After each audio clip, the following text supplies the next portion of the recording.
नमस्कार, मैं हूं छाया चौधरी और आप देख रहे हैं हमारी खास पेशकश राम कहानी। इस खास बुलेटिन में हम आपको 22 जनवरी तक लगातार अयोध्या से सबसे बड़ी कवरेज दिखाएंगे और हर दिन खास अपडेट्स के साथ दिखाएंगे श्री राम और अयोध्या से जुड़ी खास रिपोर्ट।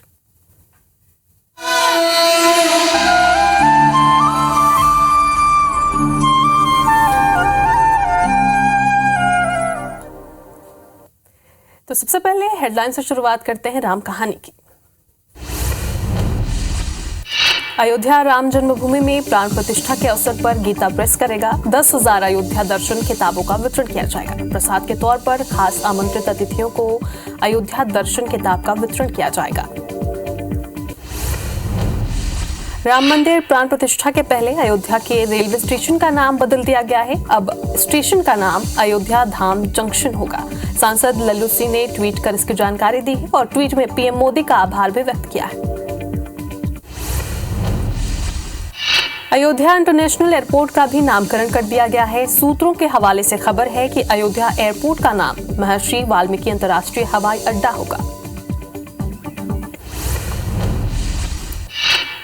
अयोध्या राम मंदिर में प्राण प्रतिष्ठा को लेकर तैयारियां जोरों पर हैं। अयोध्या के रेलवे स्टेशन को खूबसूरती से सजाया गया है। शानदार लाइट्स लगने के बाद रेलवे स्टेशन की खूबसूरती देखते ही बन रही है।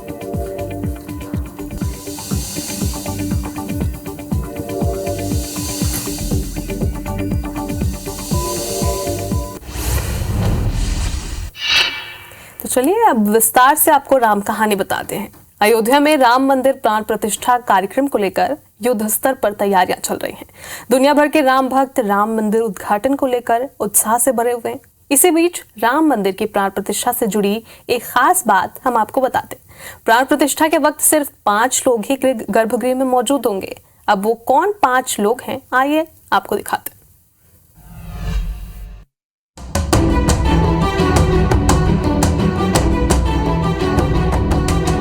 22 जनवरी को अयोध्या के भव्य श्री राम मंदिर में रामलला विराजमान होंगे, जहां इस महापावन अवसर को लेकर तैयारियां जोरों पर हैं।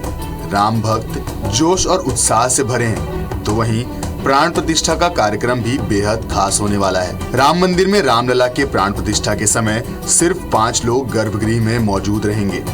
यह 5 लोग ही वही होंगे जो सबसे पहले रामलला को विराजमान कर उनके दिव्य स्वरूप के दर्शन करेंगे। प्राण प्रतिष्ठा के वक्त यह 5 लोग गर्भगृह में मौजूद होंगे। सबसे पहले आपको उन 5 लोगों के नाम बताते हैं जो प्राण प्रतिष्ठा के वक्त गर्भगृह में मौजूद होंगे। पहले होंगे पीएम नरेंद्र मोदी। उनके साथ यूपी के सीएम योगी आदित्यनाथ भी गर्भगृह में मौजूद रहेंगे। इनके अलावा संघ प्रमुख मोहन भागवत भी वहां उपस्थित होंगे। यूपी की राज्यपाल आनंदीबेन पटेल भी मौजूद होंगी। वहीं राम मंदिर के मुख्य आचार्य भी गर्भगृह में मौजूद रहेंगे। प्राण प्रतिष्ठा के दौरान सिर्फ यही 5 लोग गर्भगृह में मौजूद होंगे। प्राण प्रतिष्ठा के वक्त पर्दा बंद रहेगा। सबसे पहले भगवान राम को आईना दिखाया जाएगा, जिसमें रामलला अपना चेहरा देखेंगे। इसके बाद नियमानुसार प्राण प्रतिष्ठा संपन्न होने के बाद मंदिर के पट भक्तों के लिए खोल दिए जाएंगे। Bureau report IBC 24। जितना खास और भव्य श्री राम का मंदिर बन रहा है, उतना ही खास है मंदिर में स्थापित होने वाली रामलला की मूर्ति। वैसे तो 3 मूर्तियां तैयार की गई हैं, लेकिन इनमें से कोई एक ही मूर्ति मंदिर में विराजमान होगी। आइए जानते हैं कि कैसे बेहद खास होगी ये रामलला की मूर्ति।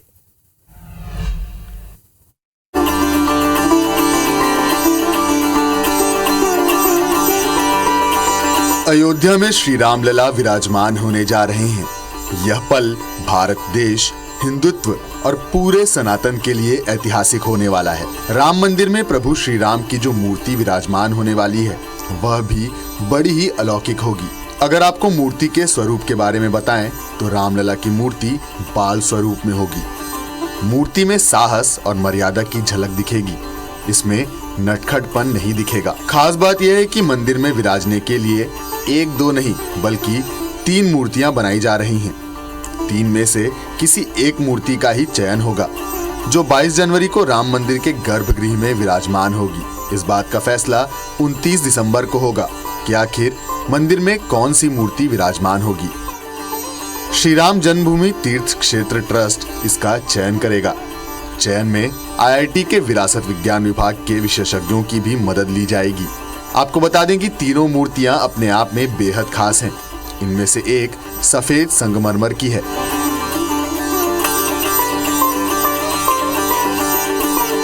तो वहीं बाकी 2 कर्नाटक के काले पत्थरों से बनाई गई हैं। मूर्ति को खास 4 मानकों के आधार पर भी परखा जाएगा।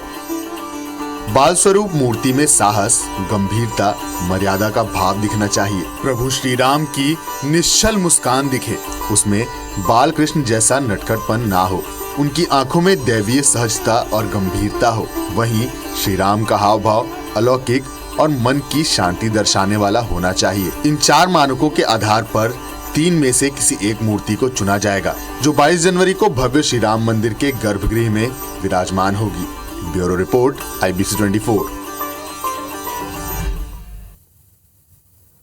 तो रामलला की एक मूर्ति वो भी है जो लंबे समय से टेंट में थी और अभी छोटे मंदिर में है।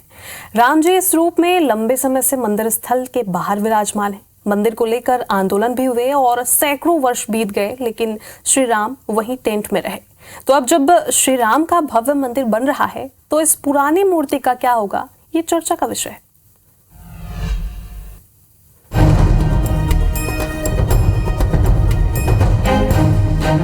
राम मंदिर को लेकर लंबे समय तक विवाद चला। श्री राम को सैकड़ों वर्षों का इंतजार करना पड़ा, लेकिन अब जाकर आखिरकार श्री राम का भव्य मंदिर अयोध्या में बन रहा है और जल्द ही वहां रामलला विराजमान हो जाएंगे। लेकिन राम मंदिर बनने की इस पूरी कहानी में श्री राम की एक मूर्ति ऐसी भी है जो अभी छोटे मंदिर में है। यह श्री राम की पुरानी मूर्ति है। तो सवाल ये उठता है कि इस पुरानी मूर्ति का क्या होगा। अगर सूत्रों की माने तो श्री राम की यह पुरानी मूर्ति रामलला की नई मूर्ति के साथ गर्भगृह में विराजमान होगी। वहीं नई मूर्ति को अचल मूर्ति कहा जाएगा। तो पुरानी मूर्ति उत्सव मूर्ति के रूप में स्थापित की जाएगी। Bureau report, IBC 24।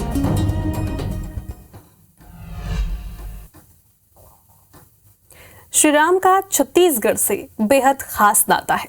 छत्तीसगढ़ को श्री राम का ननिहाल कहा जाता है। तो ऐसे में जब रामलला अयोध्या में विराजमान हो रहे हों तो उनके ननिहाल से कुछ विशेष ना हो, ऐसा कैसे हो सकता है।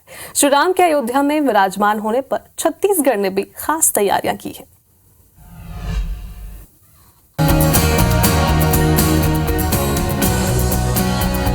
अयोध्या में 22 जनवरी को श्री राम मंदिर का प्राण प्रतिष्ठा समारोह होगा। इसके लिए भगवान राम के ननिहाल यानी छत्तीसगढ़ से 3000 क्विंटल चावल अयोध्या भेजा जाएगा। सीएम विष्णुदेव साय 30 दिसंबर को राम मंदिर के सामने VIP रोड में चावलों से भरे 11 ट्रकों को हरी झंडी दिखाकर अयोध्या के लिए रवाना करेंगे। और भी भविष्य में जो आवश्यकता होगी, छत्तीसगढ़ प्रभु राम के ननिहाल से और प्रभु राम आ रहे हैं तो उनका स्वागत करने के लिए जो भी यथोचित चीजें होगी वो छत्तीसगढ़ भेजेगा, छत्तीसगढ़ व्यवस्था करेगा। यूपी के अयोध्या में तैयार हो रहे भव्य श्री राम मंदिर के प्राण प्रतिष्ठा की तैयारियां जोरों शोरों से चल रही हैं। इसके लिए देश का हर प्रदेश अपनी तरफ से कुछ न कुछ दान कर पुण्य का भागी बन रहा है। इसी क्रम में भगवान राम के ननिहाल यानी छत्तीसगढ़ से चावल भेजने का निर्णय लिया गया है। छत्तीसगढ़ से RB गोल्ड चावल भेजा जा रहा है। इस चावल का इस्तेमाल भगवान श्री राम के महाभंडारे में होगा। इसके लिए छत्तीसगढ़ राइस मिल एसोसिएशन को चावल इकट्ठा करने की जिम्मेदारी दी गई है। 30 दिसंबर को एक समारोह में मुख्यमंत्री विष्णुदेव साय और छत्तीसगढ़ मंत्रिमंडल के सदस्यों की उपस्थिति में चावल से भरे ट्रकों को हरी झंडी दिखाकर अयोध्या के लिए रवाना किया जाएगा। Bureau report, IBC 24। अयोध्या में बन रहे श्री राम मंदिर को लेकर वैसे तो सभी चीजें बेहद खास हैं। मंदिर की मूर्ति से लेकर मंदिर परिसर सब कुछ बिल्कुल भव्य है। इसके बारे में बता रहे हैं श्री राम जन्मभूमि तीर्थ क्षेत्र के सेक्रेटरी चंपत राय जी। पत्थर आया है, स्टोन डस्ट आई है। ये बुंदेलखंड से आई है। बुंदेलखंड मध्य प्रदेश में भी है, बुंदेलखंड उत्तर प्रदेश में भी है। ये ग्रेनाइट कर्नाटक का है, तेलंगाना का है। 2 राज्य और जुड़ गए। मंदिर हल्के गुलाबी रंग का बलुआ पत्थर है। ये राजस्थान के भरतपुर जिले की तहसील का है। बंसी पहाड़पुर एक गांव है, वहाँ की पहाड़ी का है। बहुत सुंदर लगता है। गर्भगृह सफेद मार्बल है, वो मकराना का है। एक देश और जुड़ गया। यहाँ दरवाजे बनने थे। बताया गया कि महाराष्ट्र की लकड़ी सबसे बढ़िया होती है, तो महाराष्ट्र के वल्लार शाह की टीक आई है, तो एक राज्य और जुड़ गया। और लकड़ी के अंदर नक्काशी होनी थी, तो नक्काशी करने वाला कॉन्ट्रैक्टर हैदराबाद का है। उसके कारीगर सब तमिलनाडु के हैं। यहाँ जितने कारीगर हैं जो मूर्तियां बना रहे हैं, उसमें ज्यादातर लोग उड़ीसा के हैं। सुपरवाइजर बंगाल के हैं। Larsen Toubro is the main coordinator, planner. उसके हेल्पिंग हैंड 198 वेंडर्स हैं, सब कॉन्ट्रैक्टर्स। मेरे विचार से सबका साथ। श्री राम को लोग अपने अपने तरीके से परिभाषित करते हैं, लेकिन राम सबके हैं, ये तो हम सभी जानते हैं। तो आइए जीवन प्रबंधन गुरु विजय शंकर मेहता जी से समझते हैं श्री राम का जीवन परिचय।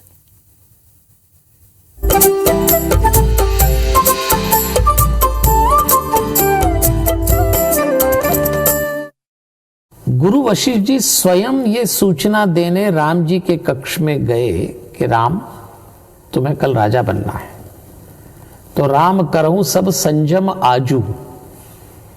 गुरुदेव ने कहा कि सारे संयम पालना आज, क्योंकि कल राजा बनना। अब देखो आप कितनी सूत्र की बात है।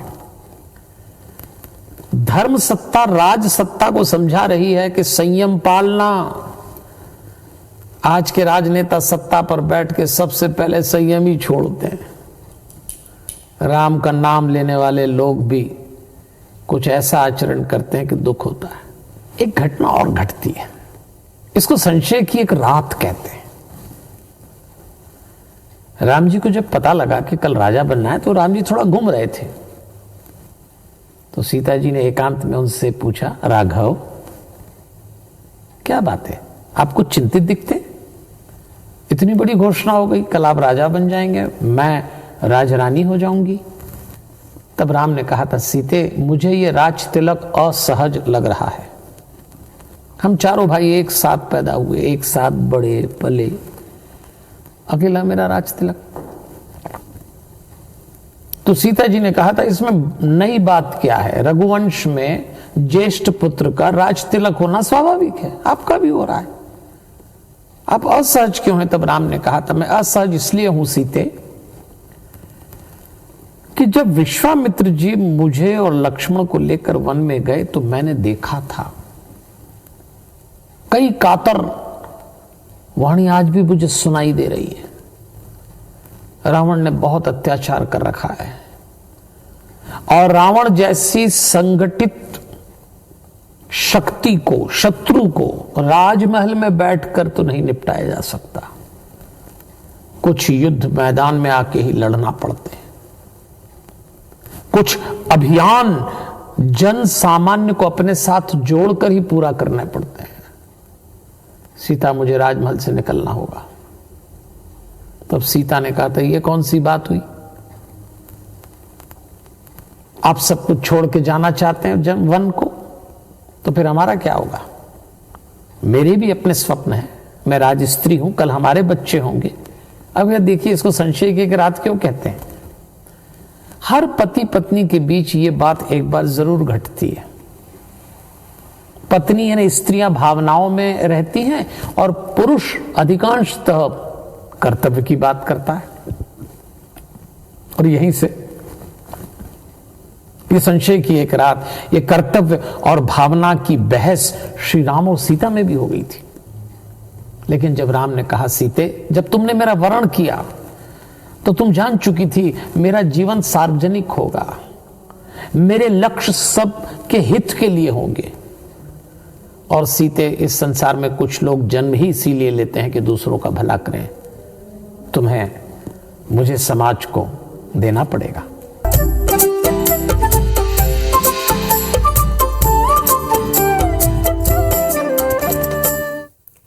चलिए चलिए राम कहानी में आज के लिए फिलहाल इतना ही, लेकिन IBC 24 लगातार 22 जनवरी तक अयोध्या अपडेट आप तक पहुंचाता रहेगा। इसलिए सुबह 9:30 बजे और रात के 9:30 बजे IBC 24 देखना ना भूलें। मुझे दीजिए इजाजत।